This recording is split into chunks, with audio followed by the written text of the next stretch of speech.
La prière importune. La prière importune. Alors on ouvre nos Bibles dans Luc chapitre 11. C'est juste après Luc chapitre 10. Et on va lire, s'il vous plaît, les 13 premiers versets. Les 4 premiers concernent la prière que Jésus enseigne à ses disciples à leur demande.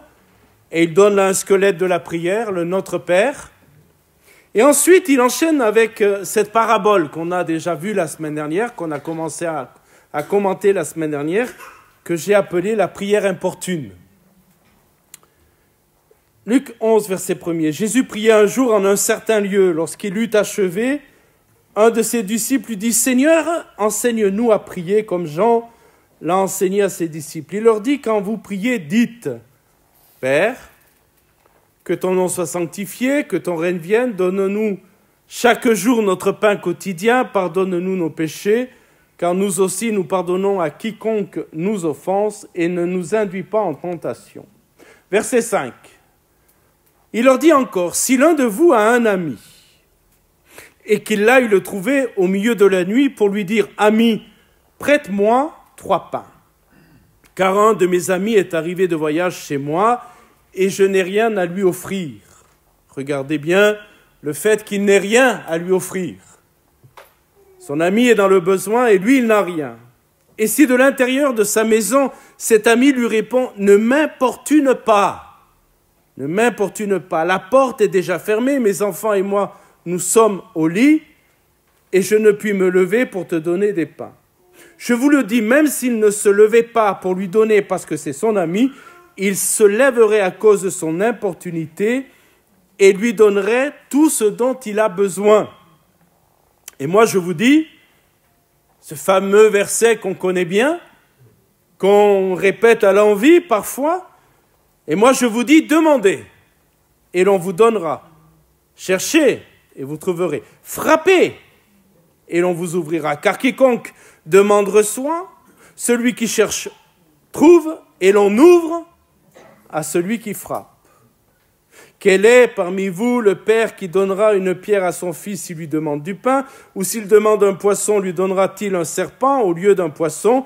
Ou s'il demande un œuf, lui donnera-t-il un scorpion? Si donc méchant comme vous l'êtes, vous savez donner de bonnes choses à vos enfants, à combien plus forte raison le Père Céleste donnera-t-il le Saint-Esprit à ceux qui le lui demandent? Amen. Connaissez-vous les sœurs Peggy et Christine Smith? Alors ne cherchez pas, ce n'est pas des sœurs de l'Église. Peut-être que vous auriez tendance à dire « Ah oui, on ne les connaît pas, c'est qui ?» Ces sœurs sont à l'origine d'un grand réveil spirituel qui a éclaté dans les îles Hébrides dans les années 1940. Ces sœurs priaient constamment. Elles étaient âgées respectivement de 82 et 84 ans. Vous voyez, avec le Seigneur, il n'y a pas d'âge de péremption, il n'y a pas de date limite. Et on peut prier le Seigneur, et on peut susciter un réveil, même à un âge avancé. Ces femmes, dont l'une était aveugle, passaient des heures en prière, demandant à Dieu de visiter leur village et d'envoyer un réveil. Pendant des mois et des mois, elles ont persévéré dans la prière, elles ont prié sans relâche, frappant à la porte de Dieu avec insistance. Et finalement, un homme est venu, conduit vraiment par le Saint-Esprit dans le village où elles étaient. Des réunions ont commencé et cet homme a rendu témoignage en disant que lorsqu'il est arrivé dans une atmosphère spirituelle incroyable. Et lui-même a reconnu le fait que, le réveil a eu lieu parce que 2 sœurs âgées de 82 et 84 ans, dont l'une était aveugle, ont prié sans relâche pendant des mois. Et le village a été visité par le Saint-Esprit et un réveil a commencé qui a duré des années dans cette région. Parce que 2 sœurs ont tenu bon dans la prière. Sans être encouragées forcément par les autres chrétiens, mais elle criait à Dieu pour qu'un réveil ait lieu dans leur village. Et Dieu a répondu à cette prière. Ce matin, nous revenons à ce passage, à cette parabole, pour parler de l'importance de l'audace dans la prière et de la persévérance dans la prière. La prière est le plus grand privilège du chrétien. En êtes-vous conscient? La prière est un privilège. L'enfant de Dieu a de nombreux privilèges, mais son plus grand est la prière.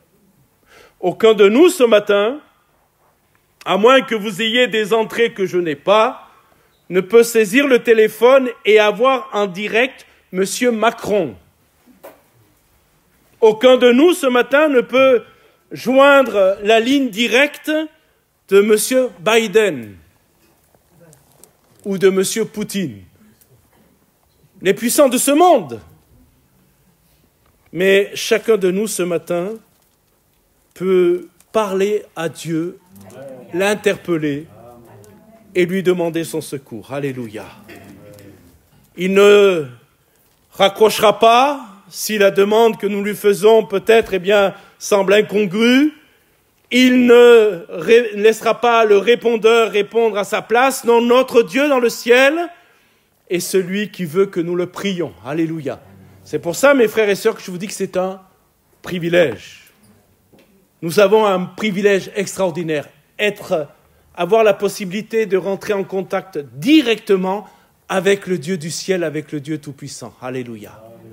Mais si la prière est un privilège, c'est aussi une responsabilité. Et souvent dans la vie, il y a les responsabilités des privilèges.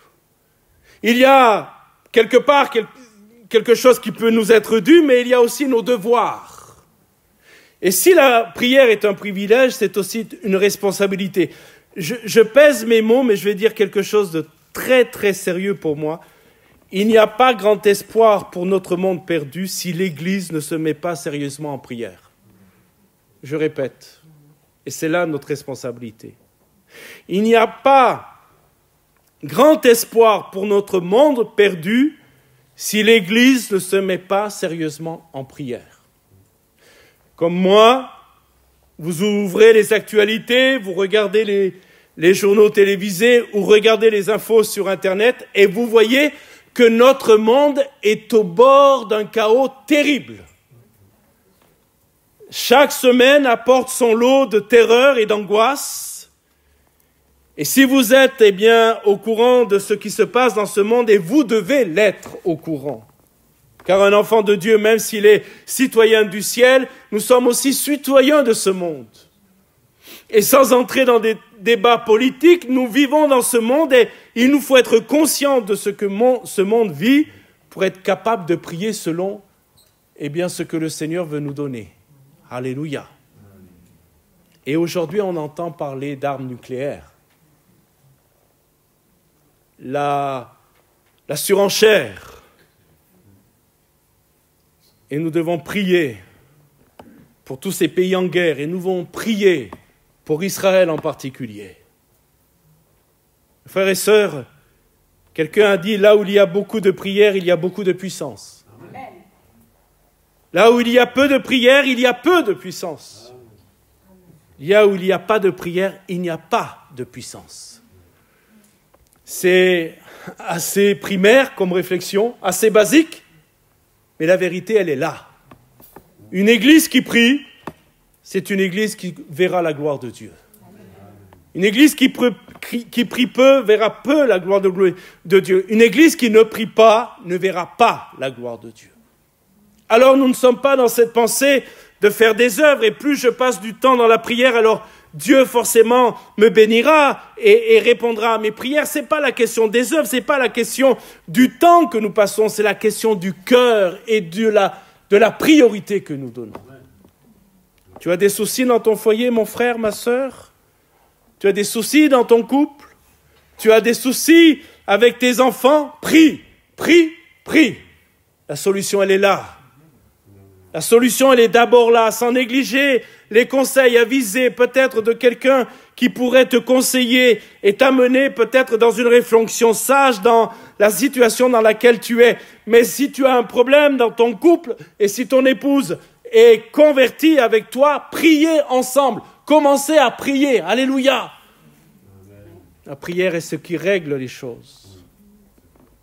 Au travers de cette parabole, Jésus voulait enseigner ses disciples sur un point important lorsque nous sommes décidés à prier, parce que la parabole vient après le fait que les disciples de Jésus ont décidé de prier. Ils sont venus chercher Jésus en lui demandant « Enseigne-nous à prier ». Donc, ils étaient décidés à prier. Mais vous le savez comme moi, être décidé à prier ne suffit pas. Parfois, nous avons des élans de cœur, nous sommes convaincus qu'il faut qu'on passe davantage de temps dans la prière, nous sommes convaincus que nous devons aller à la réunion de prière de l'Église, nous sommes convaincus que, nous devons rester au jeûne et prière, et puis en même temps, il y a le ventre qui gargouille, et on se souvient qu'il y a un poulet rôti qui cuit à la maison. Vous voyez, Jésus va dire à ses disciples, c'est bien, vous avez décidé de prier, mais il faut que vous appreniez l'audace et la persévérance. Quand on lit cette parabole, nous avons envie de dire à cet ami qui n'a pas de pain, tu n'as pas honte? Tu n'as pas honte d'aller réveiller ton ami qui a une maison endormie, les enfants sont endormis, la parabole est très détaillée, et l'ami dit, mes enfants, c'est pas un célibataire qui traînerait à minuit sur un jeu vidéo ou sur Internet. C'est une maison où il y a des enfants et les enfants sont endormis et on a envie de dire à cet ami qui voit l'arrivée d'un autre ami en voyage, tu n'as pas honte? Tu n'as pas honte de faire cela? Cela semble si déplacé dans une première lecture. On a le sentiment, je le disais la semaine dernière, qu'il n'y a pas d'urgence, il n'y a personne de malade à la maison, il n'y a pas une catastrophe à la maison. Non, c'est simplement du pain. Simplement du pain. Mais cet homme insiste, sans aucune retenue. Mes frères et sœurs, pour voir nos prières exaucées, il ne faut pas simplement suivre le modèle que Jésus nous a laissé dans cette fameuse prière du Notre Père. Il faut être capable de persévérer dans la prière. Être capable d'abord de demander. Et parfois, Dieu répond dès qu'on demande, oui ou non? Je le disais la semaine dernière, c'est souvent lorsqu'on commence à rencontrer le Seigneur, qu'on se convertit. Vous vous souvenez? On demandait, Dieu répondait. Moi, j'ai fait des prières quand je me suis converti, étonnantes. J'avais besoin d'une voiture. Je devais changer de voiture, j'avais besoin d'une voiture et j'ai demandé au Seigneur, je veux une bonne voiture, une routière, je veux une 504 Peugeot. Vous avez connu les 504 Peugeot? Et j'ai eu la 504 Peugeot. Et Dieu répondait, presque instantanément. Et puis en grandissant, je me suis rendu compte que Dieu voulait que je cherche maintenant. Que le Seigneur m'éduquait, m'apprenait. Et que des fois, il répondait, mais il prenait du temps. Et puis, on apprend aussi qu'il faut frapper. Et vous, comme moi, il y a des prières que vous faites depuis des années. Vrai ou pas? Que le Seigneur n'a pas exaucé encore. Et nous devons frapper, ne pas nous relâcher. Alléluia. Continuer à venir à la porte du ciel et dire, Seigneur, je t'en supplie, voilà mon besoin, réponds-y. Je crois que cet ami aurait fini par tambouriner à la porte. Le texte ne dit pas qu'il a frappé, mais je pense que rien ne l'aurait arrêté. Si son ami ne s'était pas levé quand même pour lui donner les pains parce qu'il l'a appelé de derrière la porte, à un moment donné, il aurait frappé à la porte. C'est déplacé comme attitude. Mais c'est la prière que Dieu exauce. Alléluia. C'est ainsi que nous devons prier pour connaître l'exaucement. Trop souvent, mes frères et sœurs, nous demandons encore, puis nous cherchons un peu plus, et rarement, nous allons jusqu'à frapper. Nous nous décourageons. Nous pensons peut-être que Dieu est trop occupé, ou alors parfois nous avons cette pensée de dire « Ah, mais si Dieu avait voulu répondre, il aurait répondu déjà. » Vous me suivez? C'est pas ça. C'est que Dieu cherche à ce que nous frappions. Alléluia. Mes frères et sœurs, je crois qu'il y a des choses pour lesquelles nous ne prions plus et qui ne portent pas trop à conséquence. Si vous avez prié en son temps pour avoir une Porsche, que vous ne priez plus pour avoir une Porsche, ce n'est pas bien grave. Mais il y a d'autres choses qui nécessitent que nous ne nous arrêtions pas de prier. Alléluia. Il y a d'autres besoins qui font que nous ne pouvons pas nous arrêter.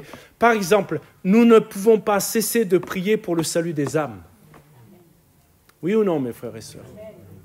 Nous ne pouvons pas cesser de prier pour nos propres familles, pour nos frères et sœurs dans la chair, pour nos enfants, pour nos conjoints convertis, pour nos parents peut-être. Nous ne pouvons pas nous arrêter de prier pour cela.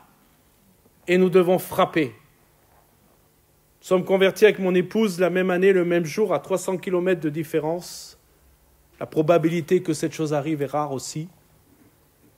Et ça fait des années maintenant, puisqu'on s'est convertis en 89, que nous prions pour nos frères et sœurs dans la chair. Et nous ne les avons pas encore vus venir au Seigneur. Nous avons donné des Bibles, nous avons partagé notre foi, nous avons prié pour eux lorsqu'ils étaient en difficulté et qu'ils nous demandaient de prier pour eux, et Dieu les a bénis. Mais ils ne sont toujours pas au Seigneur. 30 et quelques années qu'on frappe. Mais mes amis, on va continuer de frapper parce que Dieu va répondre à cette prière. Dans sa grâce, Dieu a permis que nos deux parents se donnent au Seigneur. Dont ma maman, sur son lit de mort, elle s'est donnée au Seigneur. On a frappé et Dieu a répondu à la prière. Alors, mes frères et sœurs, si vous avez abandonné le terrain de la prière pour vos proches, revenez sur le terrain. Persévérez, frappez. Parce que Dieu va y répondre. Nous avons besoin de prier, de persévérer dans la prière pour que nos églises dans notre pays aient une puissante visitation du Saint-Esprit. Amen. Est-ce que vous pensez comme moi que c'est vraiment une prière incontournable? Amen. Que nos églises en France soient visitées par le Saint-Esprit. Nous avons besoin de prier aussi pour une visitation personnelle du Saint-Esprit. Il nous faut demander encore, puis chercher. Et s'il le faut, frappons. Le Seigneur est clair et nous dit que si nous frappons, alors la porte s'ouvrira. Comprenez? Dieu exaucera. Alléluia. Vous savez, il y a quelque chose. Quand je méditais encore cette parabole ce matin, il y a quelque chose que j'ai réalisé. L'ami qui est dans la maison ne dit pas à son ami « Je n'ai pas de pain ». Vous avez vu? Il dit, je ne veux pas réveiller la maison. Ne m'importune pas. Et l'ami qui est venu chercher du pain, lui, il a bien entendu qu'il y avait du pain dans la maison. Vous êtes avec moi? Il a bien compris que son ami ne voulait pas être dérangé, mais il sait qu'il y a du pain dans la maison. Alors, parce qu'il y a du pain, je ne te laisserai pas tranquille. Alléluia. Je ne te laisserai pas tranquille. Et mes amis, ce matin, est-ce que vous êtes d'accord avec moi pour croire que notre Père, que notre Dieu, il a du pain? Alléluia. Il a la réponse à nos besoins. Alléluia. Il n'est pas dépassé par tout ce qu'on traverse. Il n'est pas dépassé par l'état spirituel des églises en France métropolitaine. Notre Dieu dans le ciel a du pain. Alléluia. Il a ce qu'il nous faut. Amen. Alors oui, nous allons frapper. Je vais dire quelque chose et je vais expliquer ce que je vais dire, mais je prie que nos églises deviennent des églises de frappeurs. Alors que tous ceux qui ont envie de faire de la boxe se reprennent, parce que ce n'est pas de cette sorte de frappe que je parle. Mais je prie que dans nos églises, nous retrouvions des chrétiens qui soient des guerriers dans la prière, alléluia, des frappeurs, des gens qui n'abandonnent pas le terrain de la prière parce que c'est difficile, parce que les autres ne prient pas, parce que je suis le seul à prier. 2 femmes ont prié seules pendant des mois, et elles ont vu la gloire de Dieu. Alléluia. Alléluia. J'ai lu, et j'avoue que cela m'a interpellé lorsque l'église de Yom Kippur est née à Séoul. Il avait un grand projet, un grand bâtiment.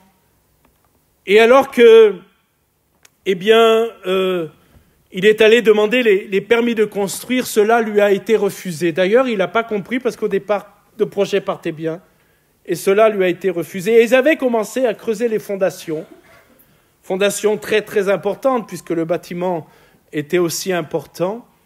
Et lorsqu'il a eu le refus, il est passé vers le terrain où il y avait les fondations. Il pleuvait. Et il est allé voir ces fondations et triste en disant « ça ne se fera pas ». Et lorsqu'il est passé, il a vu au fond du trou des sœurs qui priaient là, dans le trou, sous la pluie. Elles priaient et elles disaient au Seigneur « tu vas nous permettre de construire un bâtiment ici ». Alors Yom Kippur est arrivé et il leur a dit, il les a raisonnés « mes sœurs, il pleut, venez vous mettre à l'abri, venez vous mettre à l'abri parce que le projet ne se fera pas, je viens de l'urbanisme, on n'aura pas le permis ». Et les sœurs ont crié à Dieu, elles ont dit « Seigneur, convainc notre pasteur que l'église va se construire ici. Convainc-le, nous on est convaincus. » Et l'histoire raconte que Yom Kippur a tellement été visité et surpris par cette réponse qu'il est descendu avec les sœurs et s'est mis à prier avec elles.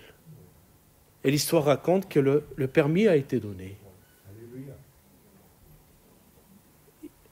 Il y a des sœurs, des frères aussi, mais là c'est des sœurs à chaque fois, qui sont capables de crier à Dieu et de frapper. Alléluia. Eh bien que Dieu suscite dans nos églises une armée de frappeurs qui frappent au cœur de Dieu. Alléluia. Nous allons voir 3 choses importantes maintenant. 3 leçons pour cette parabole. Je vous les cite rapidement, je ne vais pas les détailler, mais je voudrais quand même vous citer rapidement et vous apporter quelques commentaires sur ces 3 choses. D'abord, la première leçon que nous apprenons, c'est que la nécessité conduit à une prière audacieuse. Retenez cela. La nécessité conduit à une prière audacieuse. La deuxième chose qu'on verra, c'est que le besoin, remarquez-le, n'était pas pour lui. Le besoin était pour un autre. Et troisième chose que nous remarquerons, c'est que même s'il ne lui donnait pas parce que c'était son ami, il y avait quand même une amitié établie. Vous êtes avec moi? Mais la première chose qu'on retient, c'est que la nécessité conduit à une prière audacieuse. C'est le besoin qui a conduit cet homme à venir déranger son ami en pleine nuit. C'est le besoin. Nous devons prendre conscience des grands besoins de ce monde. Je ne sais pas comment vous regardez le monde. Je ne sais pas ce qui influence votre vision du monde. Quand Jésus regardait les hommes, il voyait des brebis sans berger, perdues. Là où les autres voyaient des foules, Jésus voyait des brebis errantes, perdues, sans berger. Et mes frères et sœurs, si nous regardons d'une façon lucide le monde dans lequel nous sommes obligés de reconnaître que notre monde est dans de grands besoins. Un véritable tsunami de péché est venu sur notre monde. Aujourd'hui, nous vivons des choses incroyables et des choses que nous ne soupçonnions pas il y a 10 ans. Et nous voyons que ce tsunami arrive dans le monde et est en train de contaminer même l'Église de Jésus-Christ et les besoins sont immenses, oui ou non? Nous sommes obligés de reconnaître aussi que nous manquons de ressources. Oh, merci Seigneur pour les ressources que nous avons. Merci pour les ministères, merci pour ceux qui servent, merci pour ceux qui sont impliqués dans l'œuvre de Dieu, dans l'évangélisation ou autre. Mais la vérité, c'est que nous sommes comme cet ami qui est obligé de reconnaître qu'il est démuni. On manque. Mes frères et sœurs, quand nous réalisons tous les besoins, les défis qui sont sous nos yeux, et quand nous réalisons nos petits moyens et nos manques, nous ne pouvons que chercher Dieu dans la prière. Alléluia. Amen. Nous pouvons Écoutez-moi bien, nous pourrions fermer les yeux, regarder ailleurs. Regardez le désastre qui est en train de gagner, les gens. Regardez le désastre qui est en train de gagner certains chrétiens. Regardez comment le diable arrive à diviser les couples, arrive à faire du mal à nos enfants. Nous pourrions regarder cela d'un regard distrait, détourner la tête en disant « ça ne me concerne pas. Moi, je suis sauvé. Moi, je suis dans l'arche. Moi, je suis à l'abri. » Nous pourrions avoir l'attitude des religieux de la parabole du Samaritain. Vous connaissez cela?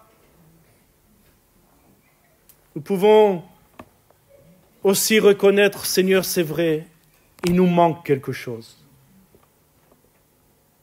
Il nous manque la puissance du Saint-Esprit. Il nous manque d'exercer les dons spirituels. Il nous manque, lorsque nous parlons aux gens, d'avoir la capacité d'avoir le don de connaissance, une parole de connaissance. Parler aux gens, et les gens disent « ça, c'est Dieu qui me parle ». Je me souviens, je vais vous rendre ce témoignage, lorsqu'on était à l'ITB, Michel s'en souvient, on avait des cours d'évangélisation, on devait aller dans la rue évangéliser. C'était le vendredi après-midi.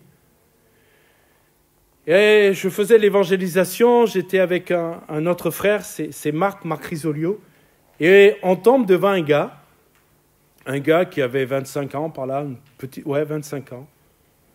Et on lui parlait, et à un moment le Saint-Esprit me dit « Parle-lui de l'avortement ». Je dis « Qu'est-ce que... Si c'était une fille, c'est logique cette affaire-là. » Je dis, non, j'ai lutté. Je dis, non, l'avortement, je vais passer pourquoi? Et puis, vraiment, le Saint-Esprit insiste. Parle-lui de l'avortement. Alors, j'ai pris mon courage à deux mains. Et j'ai dit à ce garçon, excuse-moi, ça va être bizarre ma question, mais je sens qu'il faut qu'on parle de l'avortement. Qu'est-ce qui se passe? C'est quoi? Et le gars, je vous assure, il s'est mis à pleurer. Et il a dit, mais j'ai demandé à ma copine d'avorter. Sauf que ça ne va plus entre nous et on s'aime. Sauf que je n'endors pas la nuit parce que je sais ce que je lui ai demandé. Parole de connaissance. Ce n'est pas moi. C'est Dieu qui nous donne des paroles comme cela. Et mes frères et sœurs, on a besoin de cela. Et tout à l'heure, on va jeûner et prier. Mais peut-être que l'un des sujets de prière qu'on pourrait demander au Seigneur, c'est « Équipe-nous des dons spirituels, Seigneur. Multiplie tes dons au milieu de nous. » Merci pour le parler en langue. Merci pour l'interprétation des langues. Merci pour le don de prophétie. Mais nous voulons plus, Seigneur. Alléluia. Nous sommes démunis. Il y a de gros besoins. Et notre monde, ce dont il a besoin, c'est une église remplie du Saint-Esprit, équipée des dons spirituels. Alléluia. Remarquez, c'est mon deuxième point, que le besoin n'était pas pour lui. Le besoin était pour un autre. Je suis convaincu que si c'est lui qui avait eu faim, il aurait dit « j'attends demain matin ». Les boulangeries ouvrent tôt et demain matin, j'irai acheter les pains qu'il me faut. Mais là, le problème ici, c'est que le besoin, il n'est pas pour lui, il est pour un autre. Ce n'était pas pour lui. Ce n'était pas pour répondre à ses propres besoins qu'il était allé réveiller son ami. C'est parce qu'il savait, il y avait quelqu'un qui venait chez lui qui était dans le besoin. Nous devons réaliser que nous avons un prochain dont nous devons prendre soin. Mes frères et sœurs, nous avons un prochain dont nous devons prendre soin. Je parle essentiellement des besoins spirituels. Est-ce que nous avons réalisé que nos collègues de travail ont besoin de Jésus? Est-ce que nous avons réalisé que nos voisins ont besoin de Jésus? Est-ce que nous avons réalisé que, nos relations ont besoin de Jésus? Une fois de plus, nous pouvons tourner le regard et dire, moi je vais à l'église. Moi je vais à l'église. Je vais sur le chemin de l'église. Autour de moi, il y a des moribonds que les brigands ont malmenés. Ils sont par terre. Ils sont en train de mourir dans leur péché. Ils sont en train de mourir dans leur détresse. Ils sont peut-être pour certains, au bord du suicide. Vous êtes avec moi? Mais moi, je vais à l'église. Comme le Samaritain, nous devons nous arrêter et prendre soin de ceux qui sont dans le besoin. Alléluia. Et rarement à l'église, on prie pour nos besoins. Rarement. En général, quand nous avons nos réunions de prière dans nos églises, c'est qu'on prie pour les autres. J'aime à dire que lorsqu'on a un besoin, d'abord on l'apporte nous-mêmes dans nos maisons. On a des maisons aussi pour prier. Amen. Si le fardeau est trop lourd, si le combat est trop lourd, on le partage avec les frères et sœurs. Et là, oui, on s'unit ensemble. Alléluia. Mais vous verrez tout à l'heure, et vous le savez, on va d'abord prier pour notre monde. On va d'abord prier pour les autres. Parce que Dieu nous a bénis. Amen. Dieu nous a donné le pain du ciel en Jésus-Christ. Alléluia. Et maintenant, nous voulons aussi que les autres soient bénis. Et mon dernier point, je termine avec ça, c'est que cet homme qui est allé déranger son ami a une amitié établie. Je ne pense pas que vous dérangez votre voisin en pleine nuit si vous n'êtes pas sûr de son amitié. Je ne sais pas comment ça se passe avec votre voisinage. Parfois, ça se passe bien. Parfois, juste parce qu'on est enfant de Dieu, ça ne se passe pas bien. C'est vrai ou pas? On leur a rien fait. Ils ne nous ont rien fait.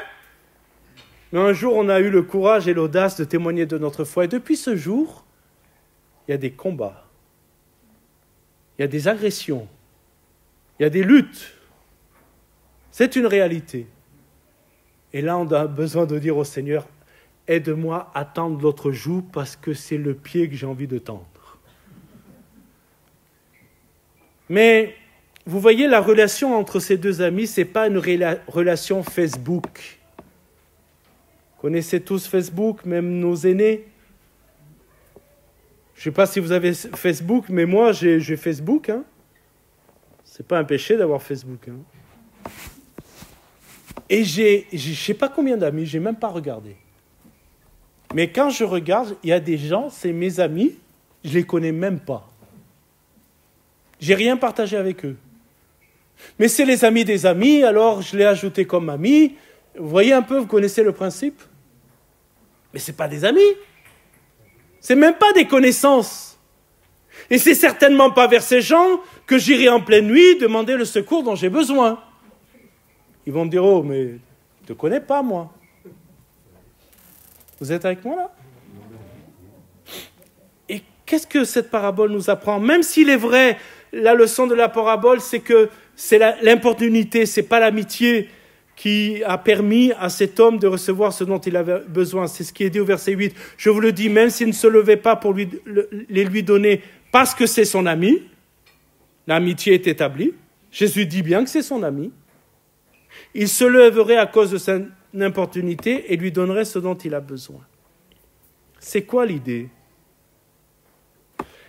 C'est que ces deux-là avaient une réelle communion, une réelle intimité. Amen. Ils ne se voyaient pas de temps en temps. Ils n'avaient pas une relation simplement épisodique et très courte, mais ils avaient une amitié réelle et intime. Vous avez des amis comme ça, vous. Pas besoin d'en avoir 50 000. Hein. Vous avez des personnes, vous le savez, sur qui vous pouvez compter. Si vous avez un besoin, vous leur demandez, et s'ils peuvent y répondre, ils répondront. Parce que vous avez une vraie amitié. Un cœur à cœur. Vous êtes avec moi? Une intimité, une complicité. Et qu'est-ce que Jésus veut nous apprendre ce matin au travers de cette parabole? C'est que nous devons développer cette communion, cette amitié avec Jésus. Alléluia. Il y a des chrétiens qui ne prient que lorsqu'ils ont des problèmes. Ben oui. Quelqu'un a dit, si tu ne pries que lorsque tu as un problème, alors tu as un problème. Retenez ça? Si tu ne pries que lorsque tu as un problème, alors tu as un problème. Et frères et sœurs, nous avons besoin de grandir dans notre communion et dans notre intimité avec Jésus. Alléluia.